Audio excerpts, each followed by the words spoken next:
In the 15th Minitab tutorial, we are on the high-speed test track of Smartboard Company. On this outdoor test track, which stretches downhill over several kilometers, the skateboards developed for speed records are tested. The maximum speed achieved on the test track is recorded using light barriers along the track. 10 skateboard pilots with different riding qualities are available as test riders representing the different riding behavior of the entire customers.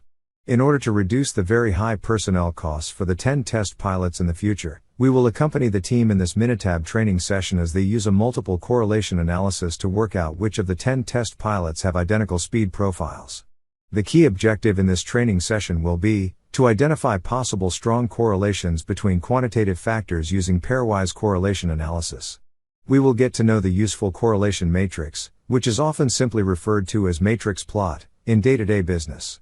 And we will see how we can use the matrix plot to obtain an efficient qualitative overview of the potential correlation trends between the test pilots.